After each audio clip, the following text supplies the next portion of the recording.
Pessoal, agora nós vamos fazer um resumo de organização administrativa, organização da administração. Como esse assunto ele envolve muito conteúdo, basicamente 2 aulas nossas, esse resumo vai ficar longo, tá? Mas ele vai ser fundamental para vocês. Vamos começar com a primeira parte, assunto que sempre despenca em prova, a diferença de desconcentração para descentralização. Sempre lembrando aqui, ó, desconcentração, você pode destacar o O ali, porque esse O é o que a gente utiliza para escrever órgão público. Então, isso aqui é fundamental. Se você entender que a desconcentração é um fenômeno que envolve os órgãos públicos, que o O que está ali em cima é o O de órgão, você já vai conseguir avançar bastante. Tá? Então, o que a gente tem que trazer aqui? Desconcentração é o fenômeno utilizado pela administração pública para instituir os órgãos públicos. Professor, o que é um órgão público? Órgão público é um centro de competências da administração pública que não possui a sua personalidade jurídica própria. Eu gosto de exemplificar com os órgãos do corpo humano. Você não vai ver um órgão simplesmente saindo por aí e firmando um contrato administrativo. O meu rim não pode firmar um contrato. Ele é só um centro de competência que está dentro de mim. Eu sou a entidade. Eu posso firmar um contrato. Agora, o meu rim não pode firmar. O meu rim tem as suas competências, mas ele sozinho não existe. Ele depende de mim. Então, um centro de competências sem personalidade jurídica própria. Como ele é um fenômeno interno, ele acontece dentro da mesma pessoa jurídica. Então, esse fenômeno aqui, ele tem a característica de envolver uma única pessoa jurídica. Somente uma. Só haverá uma pessoa jurídica dentro da desconcentração. Como o fenômeno é interno, está dentro de uma unidade da administração pública, a característica da desconcentração é a presença da hierarquia. Exemplo. O presidente da República está acima dos ministérios. Existe uma hierarquia ali. Nós falamos que nesse tipo de fenômeno existe a subordinação. Os órgãos superiores comandam os órgãos inferiores que estão hierarquicamente subordinados a eles. Esse é o resumo básico de desconcentração. Agora nós vamos chegar à descentralização. Descentralização, você destaca essas 3 letras aqui, ó, do ENT, que nós utilizamos para escrever a expressão entidades. Professor, o que é uma entidade? Entidade é uma unidade de atuação da administração pública que possui a sua própria personalidade jurídica. Então, cada entidade tem a sua própria personalidade jurídica. Esse fenômeno, então, de descentralização envolve pessoas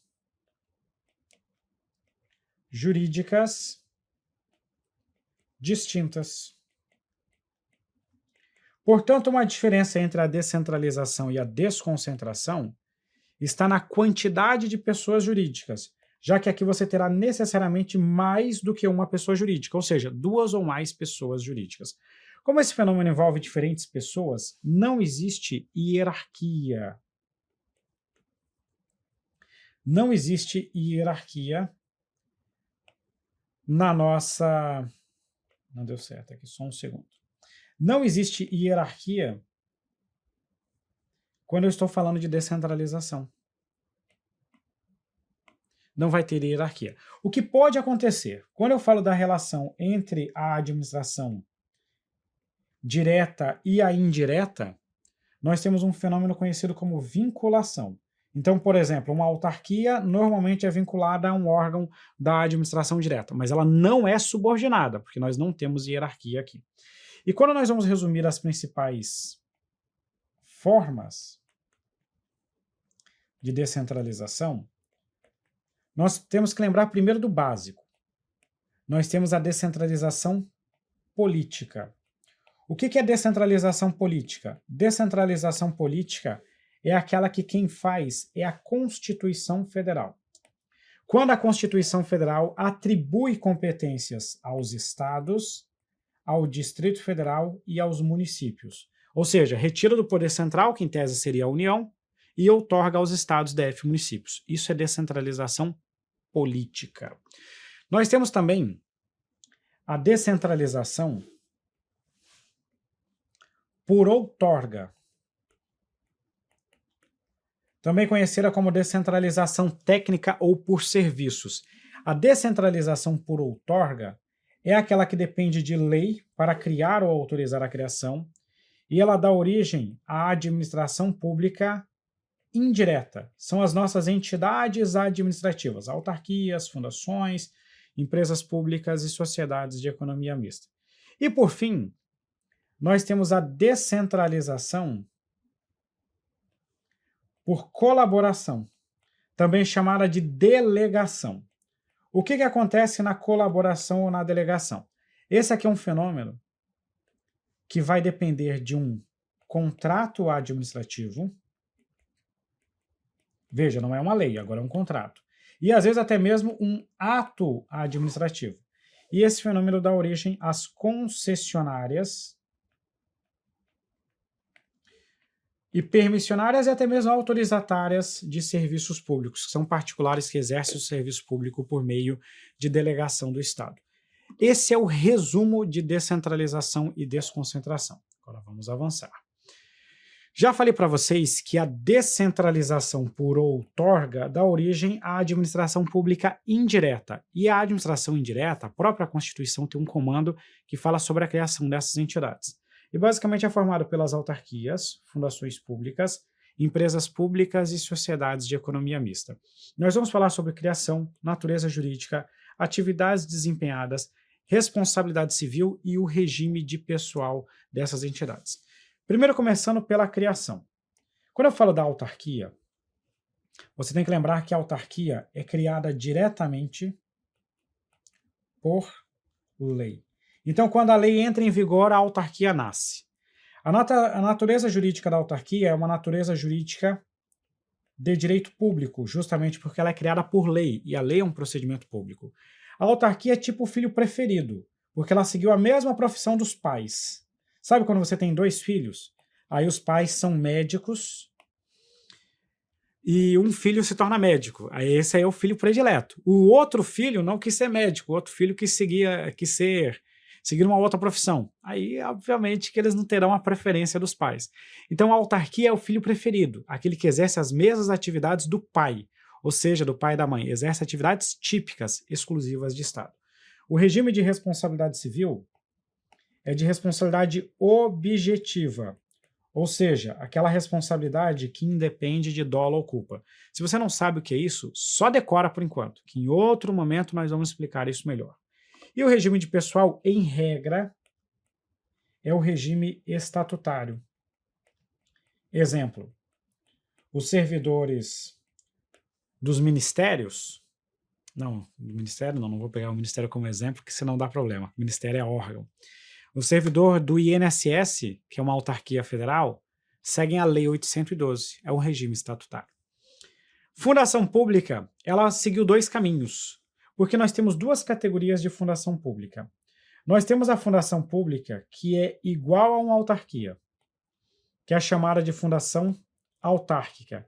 A criação é por lei, ela possui natureza jurídica de direito público, o regime de pessoal é o regime estatutário.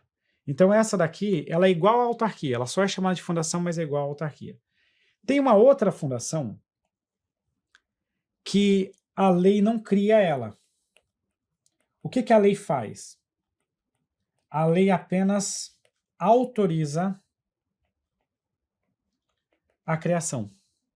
Então a criação é autorizada por lei.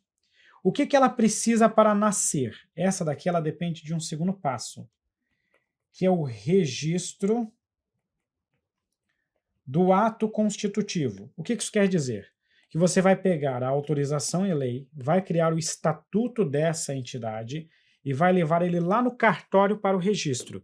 Então, só quando você registrar o estatuto dela no cartório, ela nasce. Então, por isso que ela é de direito privado, porque é igual a criar uma entidade privada, com a única diferença que tem que ter a autorização legislativa prévia. Essa daqui, então, possui uma natureza jurídica de direito privado. Professor, quais são as atividades desempenhadas pelas fundações? Bom, se ela é de direito público, ela pode exercer atividades típicas de Estado. Mas, genericamente falando, nós costumamos dizer que as fundações exercem atividade de interesse social. Tipo, algum programa de desporto, de educação, de cultura, seria uma atividade de interesse social nesse contexto. Responsabilidade civil das fundações, independente do regime, é uma responsabilidade objetiva. E se ela é de direito privado, o regime de pessoal é de empregado público, é um regime de CLT. Fechado? Tranquilo? Agora vamos falar das empresas estatais, empresa pública e sociedade de economia mista. Primeiro ponto, você tem que entender que as empresas estatais, a criação é autorizada por lei e, consequentemente, ela possui natureza jurídica de direito privado. Então, a lei autoriza a criação, mas você tem o próximo passo, que é o registro do ato constitutivo. Natureza, então, de direito privado. E aí as empresas estatais se subdividem em duas categorias. Categoria número 1 é formada por aquelas que exploram a atividade econômica. Exemplo, a Petrobras, o Banco do Brasil, a Caixa Econômica Federal explora a atividade econômica. O grupo 2 trata daquelas que são prestadoras de serviços públicos. Por exemplo, os Correios, a EBSER, que presta serviços hospitalares, são prestadoras de serviços públicos nesse caso. Então, atividade econômica e prestadora de serviço público. Isso é importante porque muda a responsabilidade civil. Se ela explora atividade econômica, o regime de responsabilidade civil é da responsabilidade subjetiva, que é igual a dos particulares. E se ela é prestadora de serviços públicos, o regime de responsabilidade civil é do tipo objetiva. E o regime de pessoal, em qualquer das circunstâncias, será o regime da CLT. Tá? Aqui eu estou passando rápido porque é uma aula de resumo, naturalmente. Fechar essa parte, vamos falar agora de características gerais da administração pública indireta. Aqui são características, o que eu vou falar aqui vale para a autarquia, vale para a fundação, vale para a empresa pública e vale para a sociedade de economia mista. Primeira característica é a observância do nosso princípio da reserva legal. Como assim princípio da reserva legal? O que eu estou falando para vocês aqui é o seguinte: para você criar uma empresa pública, uma sociedade de economia mista, uma autarquia ou uma fundação pública, você precisará de uma lei específica. E aqui é lei propriamente dita, que na verdade será uma lei ordinária, seja para criar ou para autorizar a criação. No caso da autarquia, para criar. No caso das empresas estatais, para autorizar a criação. E da fundação pública, ela fica no meio do caminho. Isso aqui gera um princípio do direito administrativo, que é chamado de princípio da especialidade. O que isso aqui quer dizer? Quem define o que a entidade vai fazer, o fim dessa entidade é a lei. Então, por exemplo, a Petrobras atua na área de petróleo. Pode a Petrobras, simplesmente por decisão do seu presidente, do seu conselho, dizer que agora a Petrobras é um banco? Não, porque você estaria ferindo o princípio da especialidade. A Petrobras não foi criada para ser um banco. Próximo passo: as entidades administrativas, elas não são subordinadas.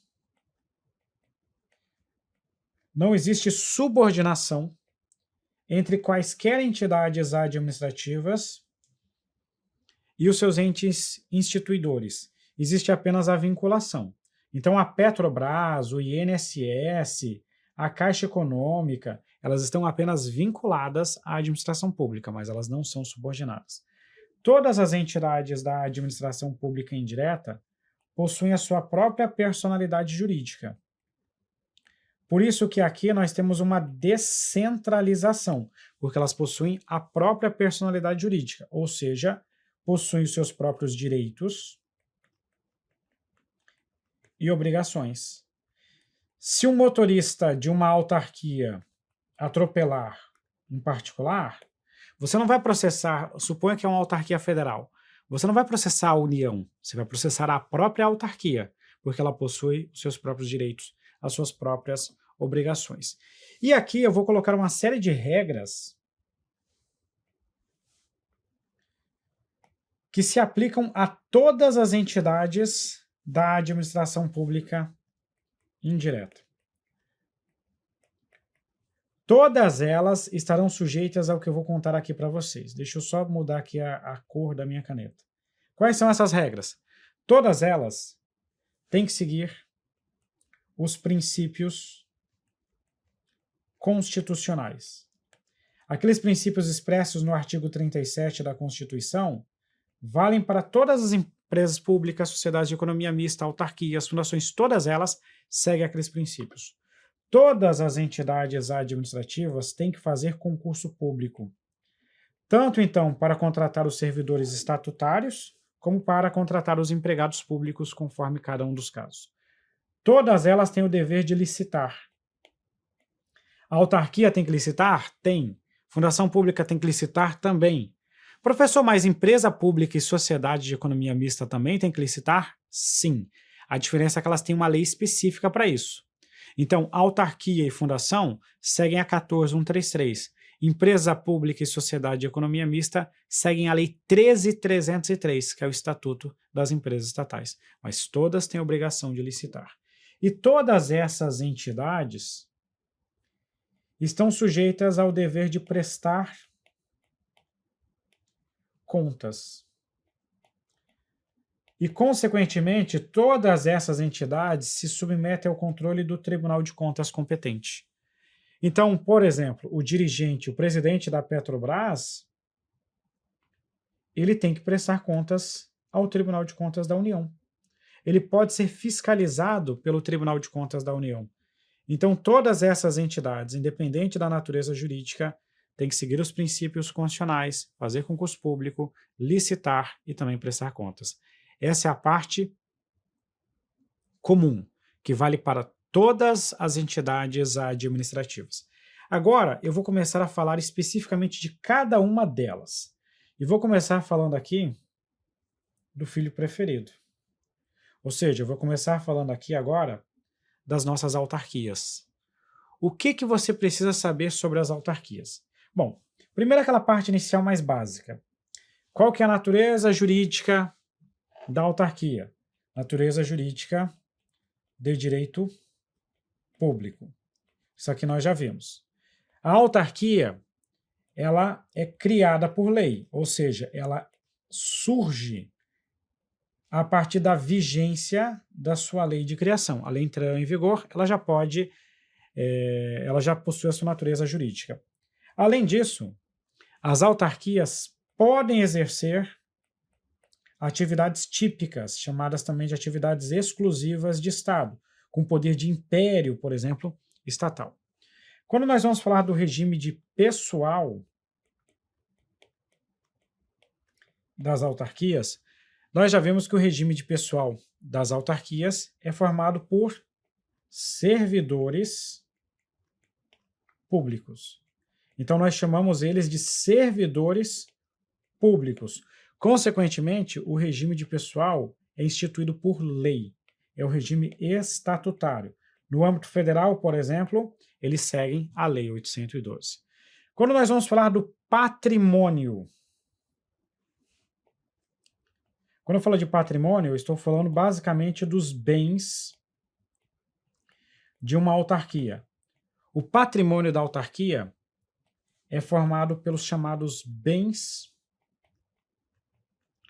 públicos. E o que isso quer dizer? Que a cobrança dos débitos das autarquias acontece por intermédio do regime de precatórios. Se você processa uma autarquia e vence a ação judicial, você não consegue penhorar um bem da autarquia. Então o que você vai fazer? Você será pago por intermédio de uma fila. E essa fila acontece por meio daquilo que a gente chama de sistema de precatórios judiciais. Então vai ter que ter uma previsão orçamentária, lá do recurso para poder pagar esse débito, porque não tem como penhorar. Os bens das autarquias, eles são impenhoráveis.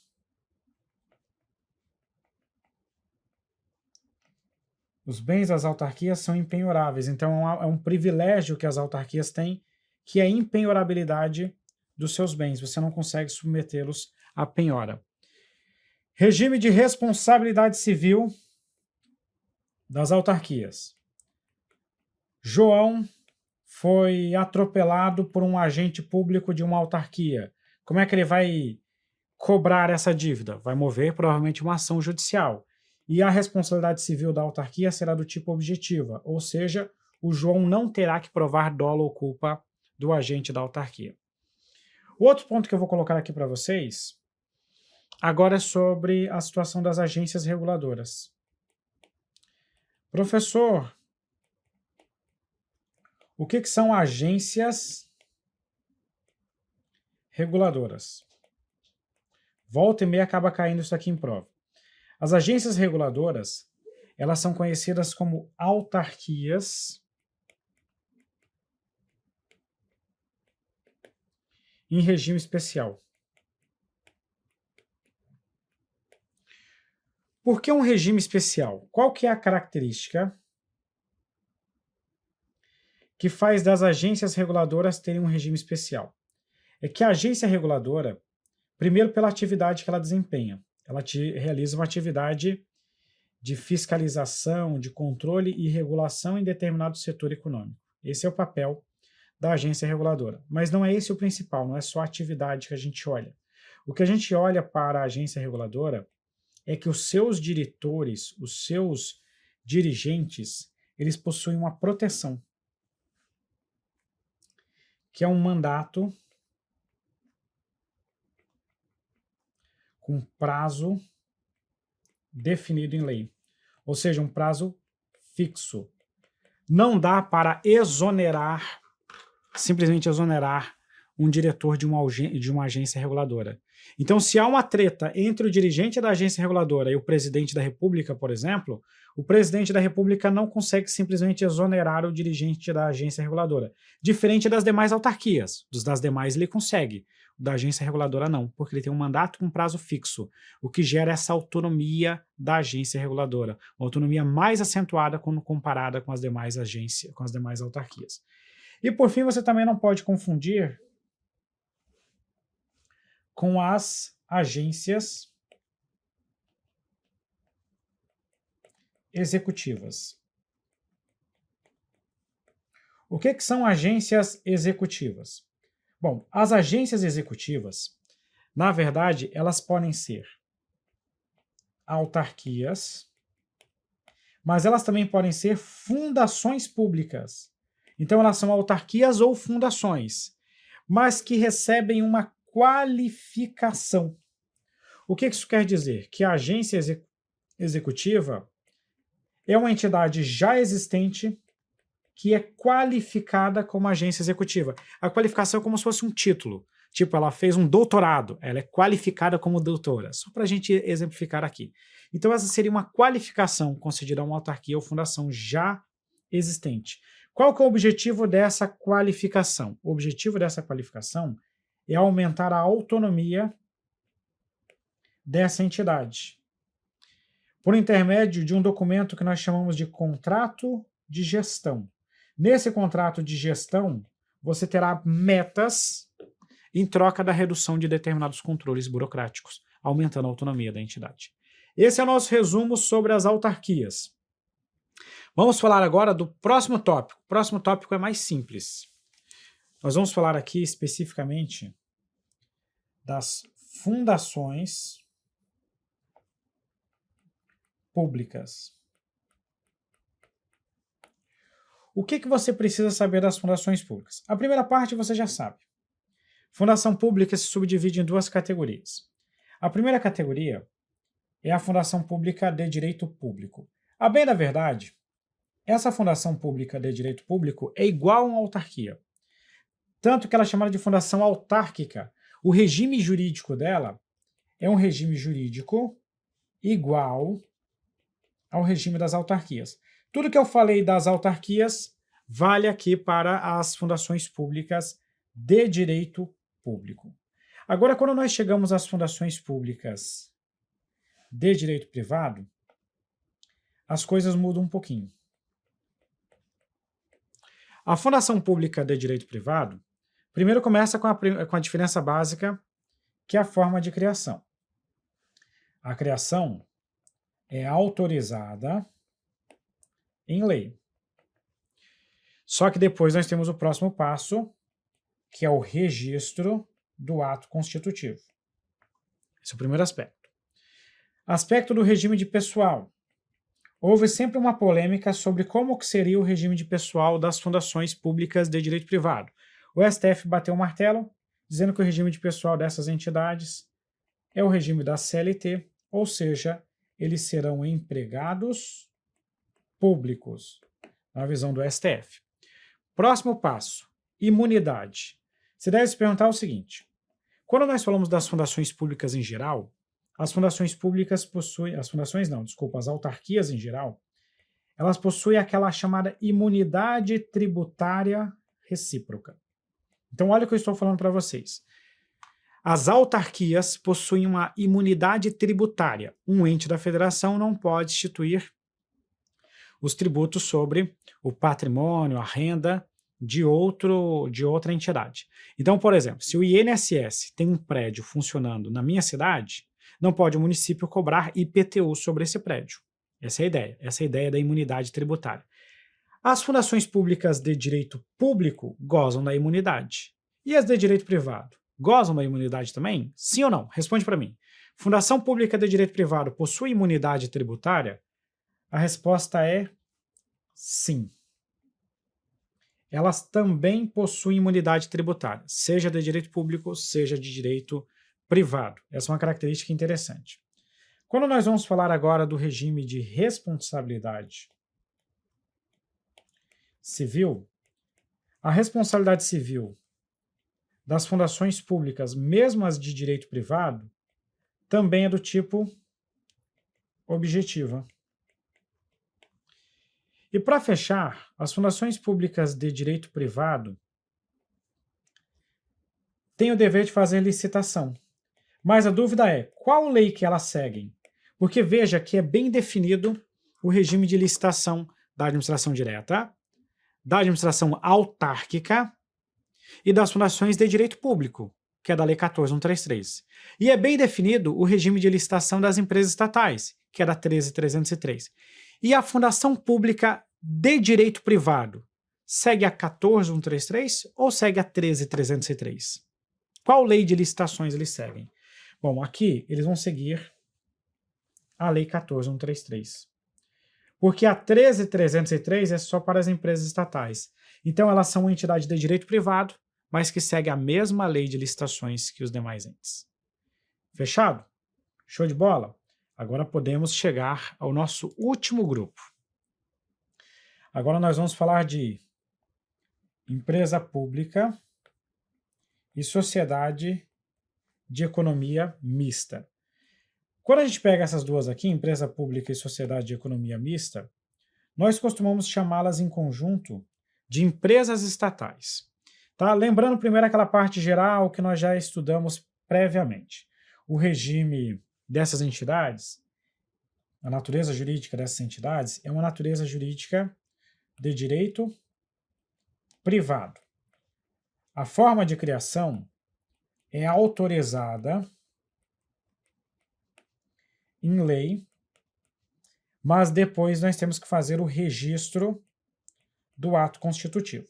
Essa é a parte básica que eu já expliquei para vocês. Nós já falamos também sobre as atividades que elas podem desempenhar. Cuidado com isso aqui que eu quero trazer uma explicação extra. Eu já vi aluno achando que sociedade de economia mista faz uma coisa, empresa pública faz outra. Não. As duas podem ou explorar a atividade econômica. Vou pegar um exemplo. O Banco do Brasil é uma sociedade de economia mista, explora atividade econômica. A Caixa Econômica é uma empresa pública que também explora a atividade econômica. Então veja que ser explorador da atividade econômica ou prestador de serviço público não é o que vai definir se ela é empresa pública ou sociedade de economia mista, porque tanto uma quanto outra pode ser exploradora de atividade econômica ou prestadora de serviço público. Então essa não é uma diferença entre as duas, tá? Ambas podem ser exploradoras de atividade econômica. Vou colocar aqui um resumo, ó. E, exploradoras de atividade econômica. Mas elas também podem ser prestadoras de serviços públicos. O caso clássico são os Correios. Os Correios são empresas estatais que prestam serviços públicos. Vou colocar aqui como PSP. Agora vamos lá. Responsabilidade civil. Também já falamos sobre isso naquela tabelinha que nós trouxemos previamente. Quando um agente dessas entidades causa um prejuízo a um terceiro, nós vamos saber o regime de responsabilidade civil olhando a natureza jurídica da entidade. Se ela é exploradora de atividade econômica, ela segue o mesmo regime das empresas privadas. Por exemplo, se você vai processar o Banco do Brasil por um prejuízo que você sofreu, você terá que provar, a princípio, o dolo ou culpa. Da mesma forma como você faria se você fosse processar o Santander. Ou seja, o banco público é processado igual ao banco privado, porque eles são exploradores de atividade econômica. Por outro lado, se for prestador de serviços públicos, aí segue a regra que a própria Constituição Federal trouxe para essa situação, dizendo que o regime da responsabilidade civil é do tipo objetiva, ou seja, que independe de dolo ou culpa na ação do agente público. E por fim, o regime de pessoal, que é uma questão que a gente debate bastante aqui. Os empregados dessas entidades são regidos pela CLT, Consolidação das Leis do Trabalho. Logo, eles se submetem à realização de concurso público. Porém, eles não são... É um regime meio misto, porque você tem uma regra de direito público, de ter que fazer o concurso, mas uma regra de direito privado, que é o regime da CLT. Mas ainda assim eles estão sujeitos a algumas regras de direito público. Quais seriam essas regras? Por exemplo, a mais importante delas, vedação à acumulação. Ou seja, um empregado de uma empresa pública, como regra, não pode acumular cargos, empregos e funções, salvo as exceções que a própria Constituição Federal traz. Salvo aquelas exceções, eles não podem acumular cargos, empregos e funções. Finalizado isso aqui, eu só preciso debater uma coisa com vocês. Vocês viram aqui várias regras comuns, mas talvez você esteja se questionando. Professor, mas como que eu vou saber qual que é a diferença entre empresa pública e sociedade de economia mista? Eu vou falar para vocês que, a bem na verdade, elas são como irmãos gêmeos. Os irmãos gêmeos, eles são iguais em quase tudo, mas tem aquelas pequenas diferenças que só o pai e a mãe percebem, sabe? Então são 3 diferenças entre as duas. Quais são as 3 diferenças? A composição do capital, a forma jurídica e o foro competente. Composição do capital. Uma empresa pública somente admite capital público, ou seja, oriundo de uma entidade de direito público. A sociedade de economia mista admite a mistura de capital público com capital privado. Se você for na Bolsa de Valores, você consegue comprar ações da Petrobras, que é uma sociedade de economia mista. Então você consegue, particular, investir na Petrobras. Mas você não consegue chegar na Bolsa de Valores e comprar ações dos Correios, ações da Caixa Econômica, que são empresas públicas, porque elas só admitem capital oriundo de entidades da administração pública. Por isso que o capital é misto na sociedade de economia mista. Forma jurídica. Empresa pública admite qualquer forma jurídica. Sociedade limitada por cotas, seja o que for, inclusive sociedade anônima. A sociedade de economia mista tem que ser sociedade anônima. Ela tem que ser uma SA. Por isso que ela é uma sociedade. Então ela é uma sociedade, porque só pode ser SA, e ela é mista, porque ela admite capital público e privado, desde que o ente instituidor tenha a maioria do capital votante. E o foro competente? Essa regra só vale no âmbito federal, quando eu comparo uma empresa pública federal com uma sociedade de economia mista federal.